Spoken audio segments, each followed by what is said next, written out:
preguntas a nuestros comparecientes, no sin antes resaltar cuál es el punto de partida de esta discusión parlamentaria. Ya lo han dicho ustedes, se trata de una resolución de la Suprema Corte de Justicia que lo hemos interpretado de la siguiente manera. A partir de una serie de casos en la Corte Interamericana de Derechos Humanos, la Suprema Corte de Justicia hizo una especie de control de convencionalidad del artículo 13. Y creo que para no declarar inconvencional el artículo 13 optó por una interpretación conforme. Y dijo, es convencional el artículo 13 de la Constitución si, solo si, se lee en términos de que la jurisdicción militar penal es excepcional. Pero al hacer esa interpretación conforme, la segunda derivada de ello es precisamente que el artículo 57 del Código de Justicia Militar era contraria a esa interpretación conforme y en consecuencia devenía inconstitucional. Entonces la declara inconstitucional. Y aquí viene el problema de fondo. ¿Cómo arreglamos el artículo 57 del Código de Justicia Militar para hacerla conforme a la interpretación de la Suprema Corte de Justicia del artículo 13? Y lo que dice la Corte es, la jurisdicción militar penal es excepcional para tutelar la disciplina militar.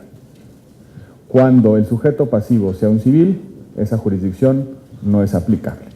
Pero luego introduce la posibilidad de que la jurisdicción sea civil en el caso de violaciones a derechos humanos. Y creo que aquí es donde se nos complica un poco la ecuación. Es absolutamente sencillo resolver la jurisdicción cuando se trate de un sujeto pasivo civil. Siempre basta con decir que siempre y cuando se trate de una víctima civil, sujeto pasivo del delito, corresponde a la jurisdicción civil. Pero la cuestión se complica cuando nos planteamos el problema de la violación de los derechos humanos, porque hay un problema de tipificación. ¿Dónde cifro mis preocupaciones? Los derechos humanos son bienes jurídicos especialmente tutelados por el derecho penal, a través justamente de la tipificación de las conductas que los vulneran. En esencia, técnicamente, la violación del derecho humano a la libertad le corresponde a un tipo penal que sanciona el secuestro, o la violación del derecho humano a la integridad física sanciona a través de un tipo penal de tortura. Si incluimos en el artículo 57 como un supuesto para el trasvase a la jurisdicción civil la violación de derechos humanos y no justamente la tipificación de los delitos, ¿cómo técnicamente puede resolverse esa cuestión? En el entendido que hay un principio de aplicación estricta de los tipos penales. Pero la ecuación se complica en otros casos que don Miguel Sarre relataba con cierta exhaustividad. ¿Cuándo se compromete la disciplina militar? ¿Hay disciplina militar en consecuencia jurisdicción militar penal cuando un militar tortura a otro? O por ejemplo un homicidio en riña en las barracas fuera del horario de servicio. ¿Eso es disciplina militar? ¿Es violación a derechos humanos? ¿Qué pasa con el sujeto pasivo en concurso con un civil que afectan un bien jurídico tutelado colectivo, pero que los medios utilizados para la afectación de ese bien jurídico colectivo es justamente derivados del ejercicio de la función militar? Lo decía el maestro Sarre, caso de narcotráfico. Ahí la jurisdicción, ¿a quién le corresponde? ¿Se trata de jurisdicción excepcional o ese caso debiese resolverse en la jurisdicción civil? Aquí la pregunta que les formulamos es ¿cómo arreglamos el artículo 57? Dado que no solamente la Corte nos dijo que en el caso de que el sujeto pasivo del delito sea un civil, aplica la jurisdicción civil, sino que también nos dijo que hay otro supuesto, violación de derechos humanos, pero también nos dijo que la jurisdicción penal militar tenía sentido para tutelar la disciplina militar. ¿Cuáles son los contornos de estos tres elementos? Sujeto pasivo, violación de derechos humanos y disciplina militar. Creo que ahí está el dilema central de la solución a esta cuestión. Ahí está el dilema central. Porque en efecto nos podemos plantear una reforma integral al Estatuto Orgánico e Institucional de las Fuerzas Armadas y quizá no acabemos en los próximos años, porque ahí vienen otro tipo de discusiones. Lo que ha motivado las 8 iniciativas que se están dictaminando y estas reflexiones es justamente cómo damos aplicación a la resolución de la Suprema Corte de Justicia que deriva de resoluciones de la Corte Interamericana de Derechos Humanos. Y tiene que ver fundamentalmente con el artículo 57 y de sus posibles impactos con otros textos normativos que están contenidos en el Código de Justicia Militar. Ya algunos han sido exhaustivamente comentados por nuestros comparecientes. Esas serían mis preguntas, las formulo en términos generales para quien nos haga el favor de darles respuesta.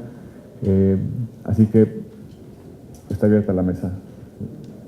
Que nos estamos aquí en la mesa con diferentes posiciones, pero creo que primero que voy a dejar en claro que nadie está planteando la desaparición del fuero militar, ¿no? Entonces creo que dejarlo en claro, o sea, creo que entendemos que hay que mantenerlo, evidentemente es una justicia especializada, necesaria, entendiendo este carácter orgánico. Y creo que el debate es entonces la delimitación exacta. Para nosotros ese es el tema, o sea, tiene que existir, pero tiene que estar perfectamente delimitado, ¿no?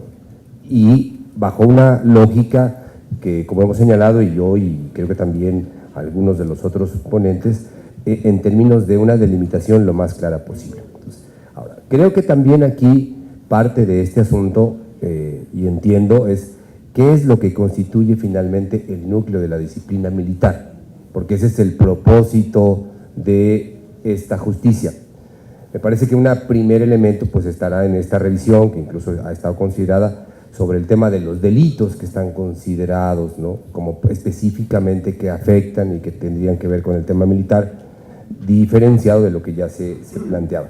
Por supuesto que a mí me sumaría a una revisión integral, pero me parece que creo que en ese sentido tiene pues un problema, digamos, de tiempo, de urgencia y de conveniencia. Una segunda cosa, yo añadiría solamente que ahora hay que tener, y creo que tendría que ser el parámetro de revisión de toda esta discusión, pues esta, digamos, idea claramente que se va consolidando. El tema ahora de los derechos humanos a partir de la reforma del 2011 en la materia, ¿no?, y con las últimas decisiones de la Suprema Corte, pues plantea ya por un lado que el derecho internacional de los derechos humanos es ya parte constitutiva de nuestro marco jurídico, ya no es un derecho, digamos, ajeno que incorporamos, sino creo que eso es algo fundamental. Y la segunda, pues es el otro gran tema ahora de esta obligatoriedad de la totalidad de la jurisprudencia de la Corte Interamericana, un avance, dado que la decisión previa de la Suprema Corte iba en el sentido de que solo era obligatoria aquellos casos que tenían que ver con México, lo que son 6, si mal no recuerdo, en ese tema. Pero entonces creo que ahora, pues eso nos da, para mí, creo que una serie de parámetros. En ese sentido, creo que, yo lo que insistiría, creo que la definición para mí tendría que ser muy clara en términos de definir una limitación precisa donde se asegure el carácter excepcional. Bueno, y ahí está la posición que ya incluso no la voy a repetir en términos del 57, pero lo que quisiera decir, para nosotros desde las organizaciones civiles lo fundamental es eso, definir con precisión los límites de una justicia excepcional que lo que garantice es que el principio mayor, que sería la justicia civil, sea la que efectivamente, yo diría, predomine. Quiero retomar el análisis de apertura que hace el senador Gil para efectivamente coincidir con él en que esos son los 3 pilares del debate que ustedes han venido desarrollando y que nos proponen ilustrar. Y sus fuentes son inapelables, son la Suprema Corte de Justicia de la Nación, la Corte Interamericana de Derechos Humanos, sobre la cual la propia Suprema Corte de Justicia de la Nación ha dicho todas las sentencias de la Corte ya no son orientadoras, son jurisprudencia para México. Y por lo tanto la dimensión y complejidad a la que creo no hay que temer, pero hay que objetivar, que el senador Gil evoca, nos lo hace más rico, más denso, con más sustancia. Y el tercero, diría yo, es, y lo subrayó el doctor Velázquez en su intervención, una práctica. Yo puedo, en mi calidad de titular de la oficina, en efecto, dar cuenta de que desde la iniciativa del Ejecutivo Federal y en la continuidad de este mismo Poder Ejecutivo, se está buscando consolidar la práctica, es decir, la realidad en el ámbito de la justicia militar de declinar jurisdicción activamente cuando, puntos suspensivos, cuando se trata de violaciones potenciales a los derechos humanos. Entonces, vuelvo a los puntos de partida que claramente identifica el senador Gil y que la teoría, los documentos que hemos presentado, las exposiciones de los distinguidos maestros que me acompañan, identifican como las limitaciones en función de materia y las limitaciones en función de persona. Yo no encuentro diferenciación en lo que hemos dicho respecto a las limitaciones ratione persona, y están claramente ancladas no solo en la jurisprudencia nacional, sino también en la interpretación adecuada de la misma. Me preocupa que en los documentos que, como usted bien me aclara, senador, son todavía preliminares, hayamos visto en algún momento que esa específica mención de la acotación en razón de persona, el latinazgo es ratione persona, se haya evanecido. Pero al mencionarlo usted, me queda claro que ese es uno de los puntos firmes, y me queda claro de la exposición ahora, y sobre todo de cuando en explícita mención de la exclusión en razón de persona, el maestro Velázquez, maestro también de todos nosotros, nos dice salvo que se trate de víctimas civiles. El otro punto, que es el que usted plantea, senador Gil, como más complicado, es el de la violación de derechos humanos. Y yo lamentaría decirle que tan complicado no es, porque lo que aspiramos y hemos propuesto ante vuestras autoridades es que se añada esa otra salvedad. La complejidad que eso abre se resolverá en la práctica como se está resolviendo hoy por las Fuerzas Armadas, porque es eso lo que trajo a colación maestro Velázquez y que yo constato es lo que se está haciendo. Las Fuerzas Armadas están a una velocidad creciente, declinando y trasladando jurisdicción en violaciones a los derechos humanos. Es decir, ellos no le temen a este proceso, no lo resisten, no tienen por qué. Bien, respecto de nuestra propuesta, insistimos, el espíritu de lo que proponemos, entendemos desde luego respecto de las infracciones la diferencia con los delitos. Sin embargo, me parece que el problema es un problema técnico, en razón de que se ha confundido conceptos procedimentales con problemas o con conceptos propiamente sustantivos de derecho penal, de teoría del delito. Por eso la propuesta que nosotros hacíamos de generar un nuevo Código de Justicia Militar que contenga una parte general en donde se establezcan conceptos y se definan claramente lo que se debe entender por el delito en razón de la justicia militar, y la parte especial respecto de los delitos que protegen, como lo comentaba el senador Gil, diversos bienes jurídicos en razón de la jurisdicción o de la justicia más bien militar. La incongruencia y la confusión técnica del Código de Justicia Militar hace que en la operación sucedan o acontezcan violaciones a los derechos humanos.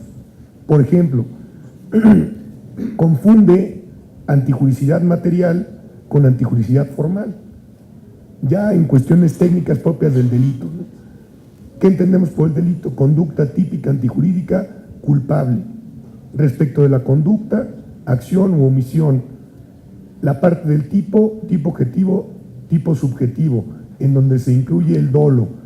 Pueden suceder conductas que vulneren derechos humanos, que no exista la voluntad del activo. Bueno, no existe un catálogo o un principio de numerus clausus, es decir, delitos que sean imputables a título de culpa de la jurisdicción o de la justicia militar. Entonces, ese tipo de temas son los que, en nuestra opinión, en mi opinión, podrían resolver este problema, ¿no? Ahora, en ese sentido, cuestiones como ya la operación propiamente del sistema, el desconocimiento de los operadores del sistema, pues es, creo, también muy importante atender, es decir, capacitación y especialización en la materia. La integración de las investigaciones, de las averiguaciones previas y demás. Entonces creo que la propuesta que nosotros hacemos es en ese ánimo de entrar a la definición y a la conceptualización del derecho penal militar en razón de los delitos que afectan a la disciplina militar, porque los conceptos que tiene el Código de Justicia Militar pues son conceptos que fueron ya superados. Habla, por ejemplo, en el artículo particularmente el 57, dice de los delitos de orden común que exijan querella para su averiguación y castigo. Pues estamos hablando que el derecho de ejecución de sanciones pues tiene como fin la reinserción social y no propiamente el castigo. Ese tipo de temas son los que hay que observar. Insisto, la parte técnica, definición claramente de lo que es el delito, principio de numerus clausus, y sobre eso, en la parte sistemática, respecto de la dogmática penal, creo que nos puede ayudar bastante, porque el Código de Justicia Militar no sigue una metodología propiamente respecto de la teoría del delito. Ya en nuestro Código Penal Federal se define claramente la corriente que se sigue, que es la finalista, cuando en nuestro Código de Justicia Militar, pues en algunos apartados hace mención respecto de postulados del sistema causalista, del sistema neoclásico, de la teoría del delito. Entonces creo que en ese sentido podríamos dar mucha luz estableciendo una sistemática congruente con la realidad que tenemos y con lo que se busca. Precisamente el derecho penal, esa es la función que tiene, el garantizar bienes que consideramos importantes, y sobre eso, en este apartado, bueno, pues los derechos humanos. Esa sería nuestra aportación. Muchísimas gracias. Viendo lo que es el proyecto de dictamen, corríjame si no estoy en otro texto, en otra versión, pero el artículo 57, de acuerdo con el proyecto, son delitos contra la disciplina militar los siguientes. Y en la fracción segunda, los del orden común o federal, siempre que el delito fuere cometido por militares en conexión con otro de aquellos a los que se refiere la fracción primera, es decir, los típicamente militares, y no se lesionen bienes jurídicos cuyos titulares sean las personas. Bueno, yo me pongo a pensar, y lo comentaba con el representante de la alta comisionada en estos momentos, ¿qué violaciones a los derechos humanos que sean constitutivas de delito no se pueden cometer en contra de una persona? Yo creo que esto cubre todo. Yo creo que esto es decir, cuyos titulares sean las personas. Quizá pudiéramos agregarles, sean personas civiles, y yo aquí propondría personas civiles o militares, es decir, sea la persona humana. Esto está ampliando enormemente la jurisdicción civil. Me parece a mí que es una redacción sumamente pertinente, y que el concepto de derechos humanos que somos de la misma capilla, pero, pero creo que aquí no nos ayuda, porque estamos manejando categorías jurídico-técnicas penales, y aquí manejamos sujeto activo, sujeto pasivo, conducta, bien jurídico. Y el introducir derechos humanos nos incorpora un elemento difuso. Y si yo, por vía del sujeto pasivo, estoy excluyendo todos los sujetos pasivos, y de acuerdo con la redacción misma, incluye a las personas, valdría la pena la especificidad, persona civil. Bueno, personas son todos, pero ¿por qué no agregarle persona civil o persona militar? O sea, para dejar en claro que cuando se afecta a una persona en concreto, ahí toma preeminencia la jurisdicción civil. ¿Por qué? Para garantizar esa independencia de la autoridad. Aún en el caso más extremo, pensemos cuando un subalterno privara de su vida a un superior militar. Ese asunto iría a la jurisdicción civil, porque no podemos pensar que la justicia militar tenga todas las condiciones de imparcialidad para hacerle justicia a quien se acusa de haber privado de la vida a un superior jerárquico.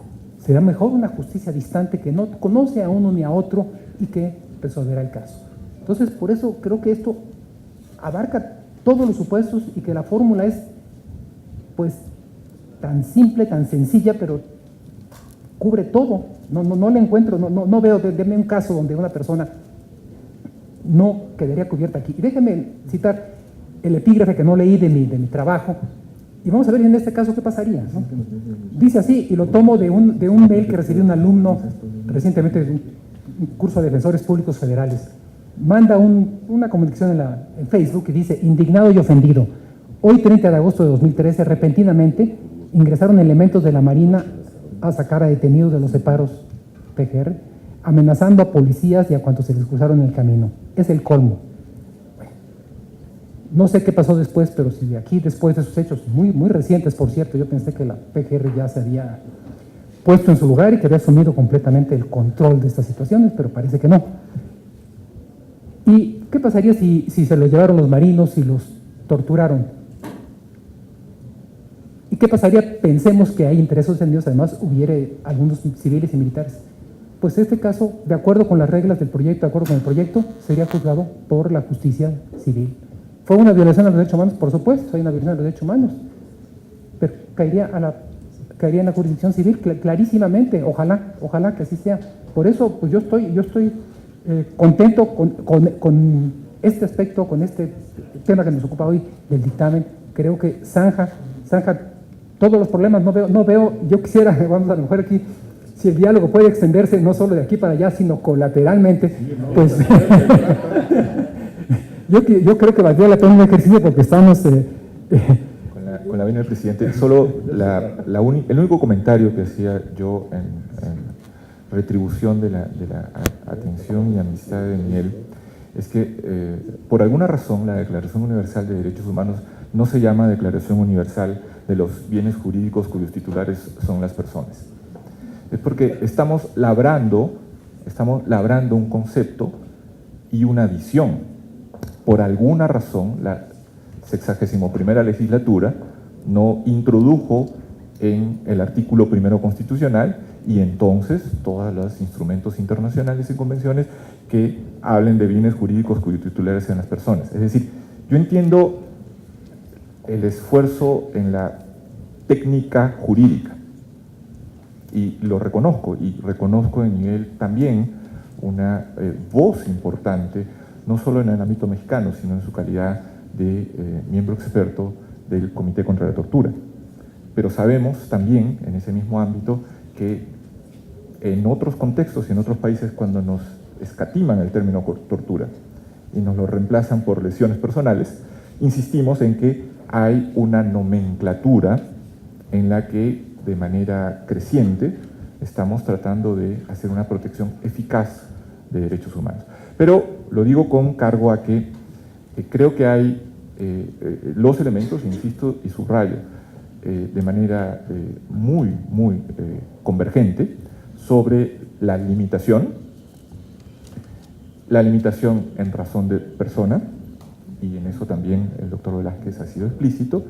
Yo diría la limitación en razón de materia, que está planteada de manera explícita por las sentencias de la Corte Interamericana de Derechos Humanos y las recomendaciones de los comités y órganos de los tratados.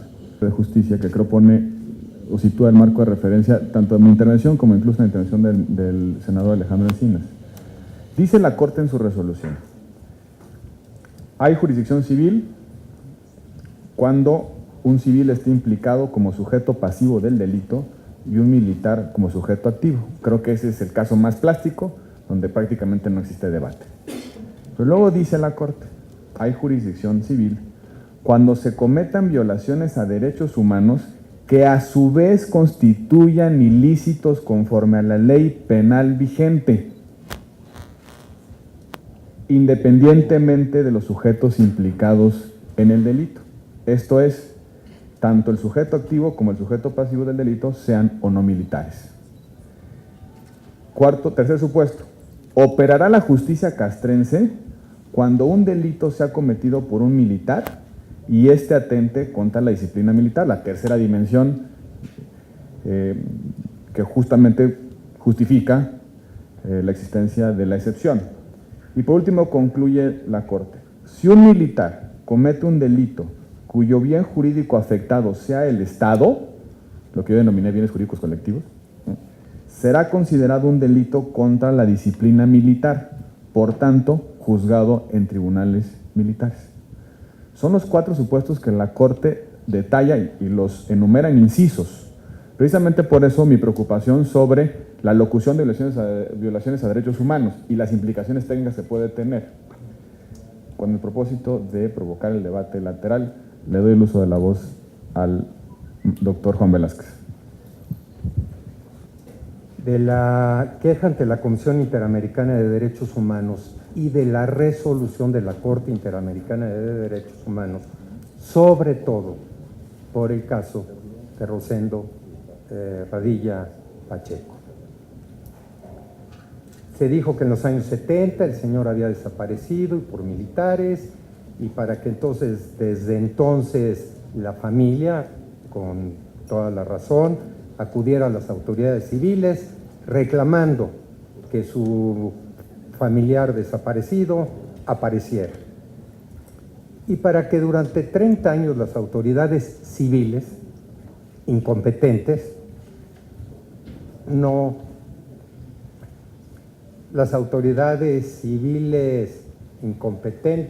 mantuvieran, por decirlo de alguna manera, desaparecido al señor Radilla. Y como las autoridades civiles mexicanas incompetentes, entonces fueron a esos foros internacionales que obligaron a la Honorable Suprema Corte de Justicia de la Nación a resolver respecto del fuero de guerra. Yo le tengo a la Suprema Corte de Justicia de la Nación el más alto respeto. Bueno, ¿cómo sería yo defensor si no se lo tuviera? Y sin embargo, me parece, y sin pretender ser más sapiente que los señores ministros, de ninguna manera, que esa sentencia que declaró inconstitucional la fracción segunda A, inciso A, del artículo 57 del Código de Justicia Militar, ¿cómo decirlo? No hubiese estado tan bien interpretado la inconstitucionalidad. Ese artículo 13 constitucional decía: cuando en un delito militar estuviesen complicados civiles, serán los civiles. Oye, a ver, cuéntame, le preguntaría a una autoridad a una pobre mujer violada: ¿cómo fue eso de tu violación? Pues es que a mí me complicaron en ese delito. Pues más bien no la habrían complicado en ese delito, la habrían hecho víctima de ese delito. Complicar quiere decir complicidad con el delito, con el delincuente. Pero bueno, sea lo que sea, la Honorable Suprema Corte de Justicia de la Nación resolvió la inconstitucionalidad, y por la inconstitucionalidad es que estamos todos aquí. Bueno, a mí me parece, insisto, discúlpenme, que sería terrible ampliar más allá de lo que se tenga que ampliar, acatando la resolución de la Suprema Corte de Justicia de la Nación, la jurisdicción civil. No vamos a castigar a los militares. No los vamos a castigar, como ya dije, con nuestro 98% de impunidad, y lo único que vamos a hacer es relajar la disciplina militar, porque al final de cuentas no va a haber castigos inmediatos y ejemplares que la impongan. Y por ese motivo, y coincidiendo con don Javier Hernández Valencia, yo me permitiría insistir en que ese artículo 57, fracción segunda, inciso A del Código de Justicia Militar, a ese artículo, a esa fracción, en fin, simplemente se le agregue a lo que ya tiene, que salvo que se perpetren en contra de una persona civil, en cuyo caso la competencia corresponderá a los tribunales federales ordinarios. Porque, como dice el senador Roberto Gil, tenemos el problema de los derechos humanos, que ahora los militares, si violan, serán juzgados por la justicia civil. Sí, pero ¿a qué nos referimos con derechos humanos? Pues yo a lo mejor ahorita llamaría violado mi derecho humano a que mientras que a todos les dan un café delicioso de Starbucks, a mí me están dando un café de café, me están violando mis derechos humanos. Pero no hablamos de eso, hablamos al final de cuentas de delitos. Y entonces a mí me parecería que precisamente por eso nos debiéramos de limitar a los delitos que los militares cometan contra los civiles, y para que en ese único caso sea la jurisdicción militar la que conozca. Ese es mi punto de vista. Gracias.